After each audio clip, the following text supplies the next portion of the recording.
Welcome to Cord Cutting Today, where we break down some of the biggest stories happening in the world of cord cutting, including today, Roku OS 13, the newest update for Roku with new features. We'll tell you what new features, where it is in development, and when you should expect it here in a minute.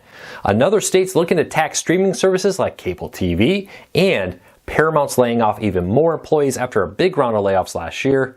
We'll tell you what's happening, why they're laying off staff, and how many were impacted. These stories and more coming up in a quick second. If you're new here, you can find all the stories I talk about in the first pinned comment and in the show notes down below. And if you want to help us, do us a big favor. Hit that subscribe button, hit that thumbs up, let YouTube know you enjoy what we do here so YouTube recommends our videos to more people, helping us grow, hopefully helping you break free from the high cost of television, but still watch the shows you enjoy. All right, let's start off with Roku OS 13. Roku is currently on OS 12.5. This is the next major update that brings new features, some announced, probably some we don't know yet. It's currently in beta testing with developers who make the apps or got access to it to make sure their apps are compliant with this new OS.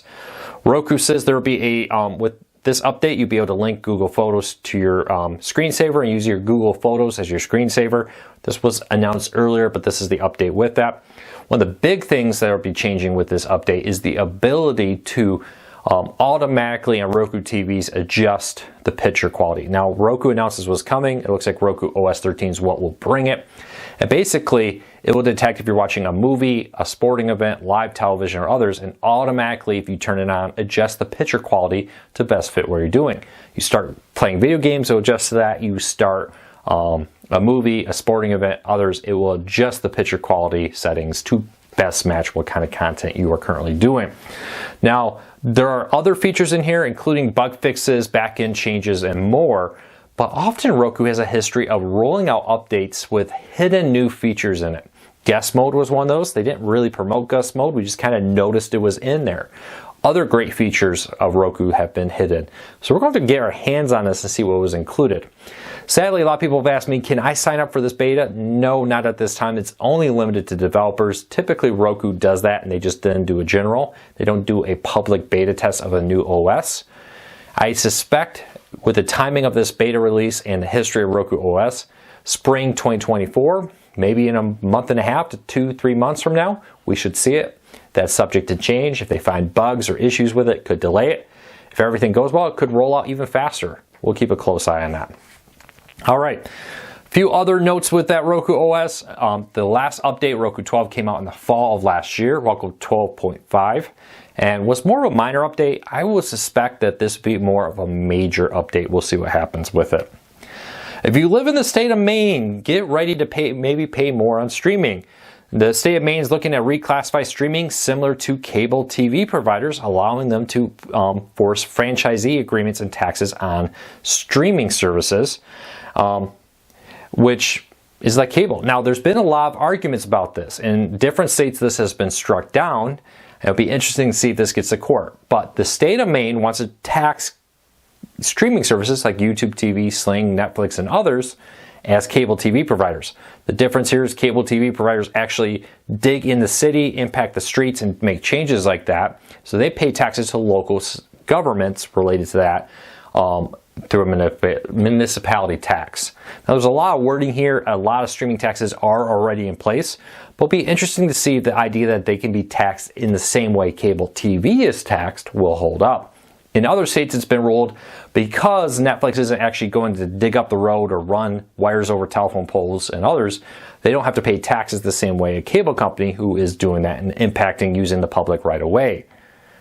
Again, though, different state, different court system, different judges. We'll see what happens here.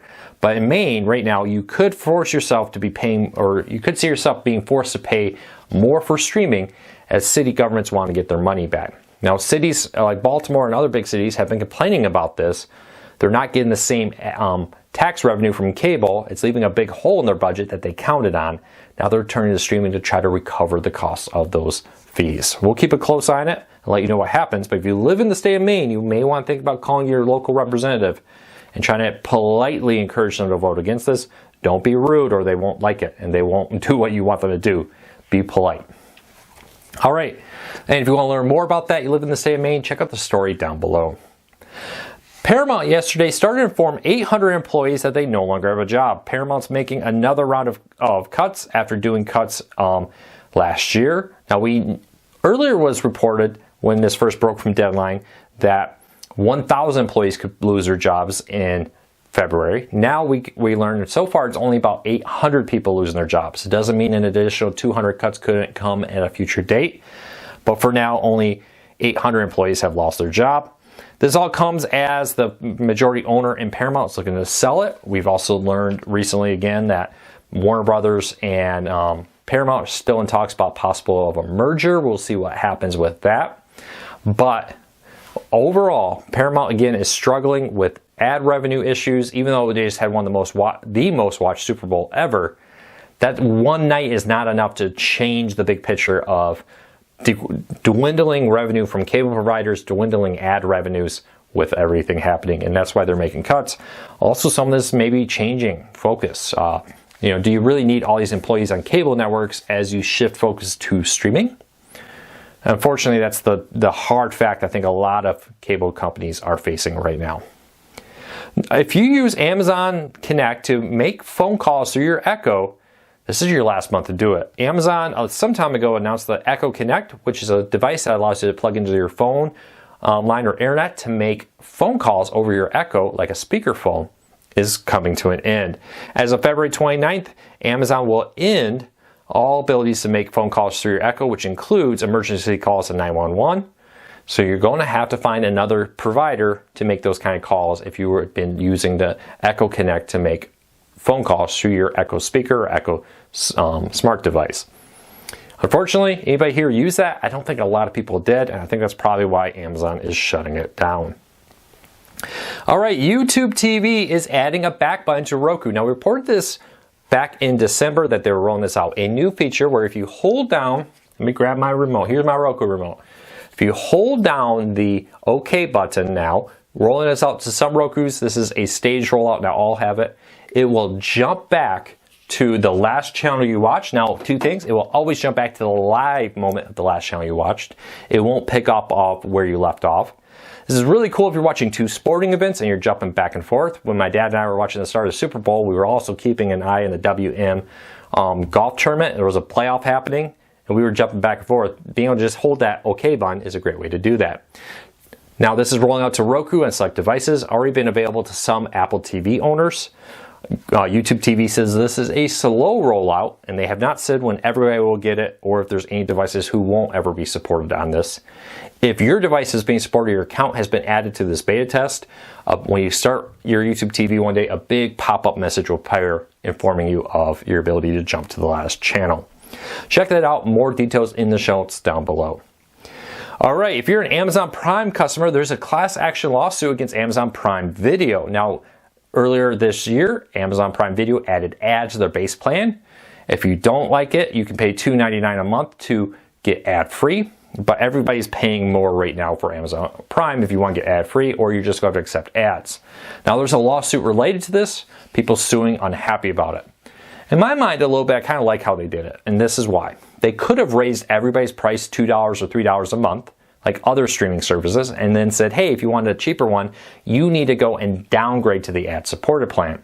Instead, they said, hey, we're going to keep your price the same, but if you want ad-free, you need to pay more. I like being opt-in to pay more if I want to retain ad-free than having to opt to pay less to maintain my current payment system. Amazon could have easily done that. Other companies do that kind of stuff. So honestly, we'll see how this all goes out. I struggle with that one. We'll see. One thing I am upset about, a lot of people are upset about, Amazon has dropped some features from its ad-supported plan, which includes Dolby Vision Picture, and Dolby Atmos sound are no longer included on Amazon Prime Video for the ad-supported plans unless you pay, I believe, for the extra $2.99 to get the ad-free experience. Why that is, we don't know. Amazon has not reached out to us to comment on the decision process behind that. But again, I think most people will know HDR and others are there, but the Dolby Vision is not included anymore. All right, let's get into the question of the day. Every day I answer a question here. If you have a question you want me to answer, leave a comment down below in the first pinned comment, or below the first pinned comment or in the comments. Start off with something like, a question for Luke, so I know you want me to answer it here. But this is one that came in that's a great question. It says, I watched this year's Super Bowl broadcast on CBS in Dallas, Texas. The picture quality was not as good as watching through the Paramount Plus app, so we watched the Super Bowl through Paramount Plus. Why is that? Now, a few things here. Traditionally, a lot of people say, oh, the broadcast through an antenna looks better because it's not compressed and all that. But Paramount Plus, if you were watching that, you could have gotten a 4K feed. Still to this day, even with ATSC 3.0, 4K over-the-air television has not started broadcasting yet. It's in the works, could happen very soon, but it has not started at the time of this recording. So probably what you were seeing was the difference of 4K versus HD. Now, often with cable and streaming, they compress the HD signal down, and watching it through an antenna looks a lot better than the compressed because it's uncompressed, standard full range of it. So let me know, do you prefer the over-the-air picture or the stream picture? It's a little hard though when you're comparing 4K to HD, but you let me know what you think. What do you think is the best? Which one do you prefer? I'll love to hear from you. Well, that's it for today. Take care, be safe. I'll be back again real soon.